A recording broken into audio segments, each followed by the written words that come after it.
Hi friends, இன்றைக்கி நான் சேனக்கிழங்கு வறுவல் தான் செய்ய போகிறேன். அதுக்கு ஒரு பாத்திரத்தில் தண்ணி வச்சுருக்கேன். அது நல்லா சூடான வாட்டி இப்போ நம்ம கட் பண்ணி வச்சுருக்கிற சேனக்கிழங்கு இதில் சேர்த்துக்கலாம். பஜ்ஜிக்கு செய்வதை விட கொஞ்சம் மொத்தமாக இருக்கணும், அப்போ தான் நல்லாயிருக்கும். இல்லைன்னா அப்படியே ரொம்ப தீஞ்சு போன மாதிரி ஆகிடும். இந்த அளவுக்கு தின்னா கரெக்டாக கட் பண்ணி நம்ம சேர்த்து நல்லா வேக வச்சு எடுத்துக்கணும்.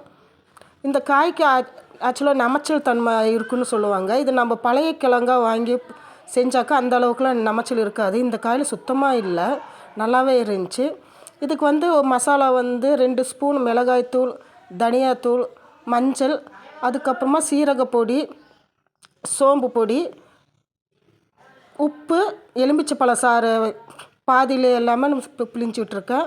அதுக்கப்புறமா ஒரு 1.5 ஸ்பூன் கடலை மாவு சேர்த்து தண்ணி தெளித்து நம்ம அந்த பேஸ்ட்டு பதத்துக்கு நம்ம ரெடி பண்ணி வச்சுக்கணும். அப்போ தான் நல்லா கோட்டிங்காக வரும். இப்போ தேவையான மசாலாவை நம்ம கொஞ்சம் கொஞ்சமாக தண்ணி தெளித்து கலந்து விட்டுக்கலாம். காய் வேகிறதுக்குள்ளே நம்ம இந்த மசாலாலாம் ரெடி பண்ணிக்கலாம். இந்த காய்க்கு ஆல்ரெடி எந்த மசாலா சேர்த்தாலும் நமக்கு அந்த ஃப்ளேவர் கொடுக்கும். நம்ம இந்த வெங்காயம் இதெல்லாம் சேர்த்து அரைச்சி கூட நம்ம பண்ணலாம்.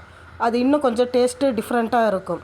இஞ்சி பூண்டு, சின்ன வெங்காயம், ஒரு பச்சை மிளகாய் சேர்த்து நம்ம அரைச்சி இந்த பேஸ்ட்டு கூட சேர்த்து கூட பண்ணலாம். அது டேஸ்ட்டு கொஞ்சம் வித்தியாசமாக நல்லாவே இருக்கும். இப்போ இது நல்லா கலந்து வேக வச்ச சேனக்கிழங்கு கூட நம்ம நல்லா தடவி, மீனுக்கு நம்ம எப்படி தடவுமோ அதே மாதிரி தடவி வச்சுக்கலாம். இப்போ பாருங்கள், நல்லா ஒரு 80% வெந்து வந்துருச்சு. இந்த அளவுக்கு வெந்தால் போதும், ரொம்ப சாஃப்டாக வேக வேண்டாம். ஒரு 80% வெந்தாலே கரெக்டாகவே இருக்கும். இப்போ நம்ம எடுத்து நல்லா மசாலா தேய்ச்சி ஒரு 20 நிமிஷம் அப்படியே இருக்கட்டும். உடனே நம்ம டவாவில் போட வேண்டாம்.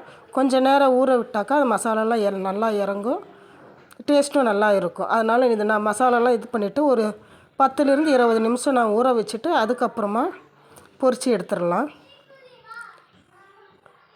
இப்போ ஒரு ஃபேன் வச்சு அது கொஞ்சமாக தான் எண்ணெய் சேர்த்துருக்கேன். ஒரு 2 ஸ்பூன் எண்ணெய் சேர்த்தாலே போதும். அது சூடான வாட்டி ஸ்டவ்வை சிம்மில் வச்சுடுங்க. வச்சுட்டு நம்ம இதை நல்லா பொரித்து எடுத்துடலாம். நல்லா ஸ்லோ ஃப்ளேமில் வைக்கக்குள்ளே நமக்கு கரெக்டாக வரும். ஹை ஃப்ளேமில் வச்சா மேலெல்லாம் தீஞ்ச மாதிரி ஆகிடும், உள்ளெல்லாம் குக்கே ஆகாது. இந்த அளவுக்கு வச்சா தான் அந்த கலர் மாறாமல் நமக்கு அப்படியே அந்த மசாலாவும் கோட்டிங்காகவும் நல்லாவே வரும். அதனால் எப்பயுமே ஸ்டவ்வு சிம்மில் வச்சு இந்த மாதிரி டிஷ்ஷு செய்யும்போது அந்த மெத்தடை ஃபாலோ பண்ணுங்கள். இப்போ மொல்லமாக திருப்பி வேக வச்சு எடுத்துடலாம். 2 பக்கமும் இதே மாதிரி நம்ம பொறுமையாக வேக வச்சா அந்த கலர் இதெல்லாம் மாறாது, டேஸ்ட்டும் நல்லாயிருக்கும்.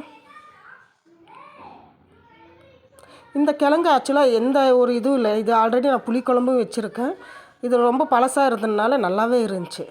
நமைச்சல் எதுவுமே இல்லை. சாப்பிட்டவங்க எல்லாருமே சொன்னாங்க. ஸோ காய் பதத்தை நம்ம பார்த்து வாங்கணும். கூடவே கொஞ்சம் கருவேப்பிலை சேர்த்து இன்னொரு 2 நிமிஷத்தில் நம்ம இறக்கிடலாம். இப்போ பாருங்கள், மசாலாலாம் நல்லா இதாகி எந்த அளவுக்கு கோட்டிங்காக சூப்பராக வந்திருக்கு. சாப்பிட்டவங்க எல்லாருமே ரொம்ப நல்லா இருக்குன்னு சொன்னாங்க.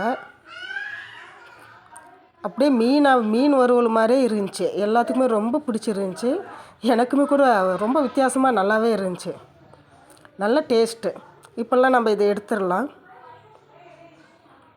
இது சாம்பார் சாதம், தயிர் சாதம் இந்த மாதிரி சாப்பிடக்குள்ள இது இருந்தால் போதும். அவ்வளோ ரசத்தெல்லாம் வச்சுட்டு ஒரே ஒரு ரசம் வச்சு கூட சாப்பிட்றலாம். அவ்வளோ சூப்பராக இருந்துச்சு. நீங்களும் ட்ரை பண்ணி பாருங்கள் ஃப்ரெண்ட்ஸ், எப்படி இருக்குன்னு சொல்லுங்கள்.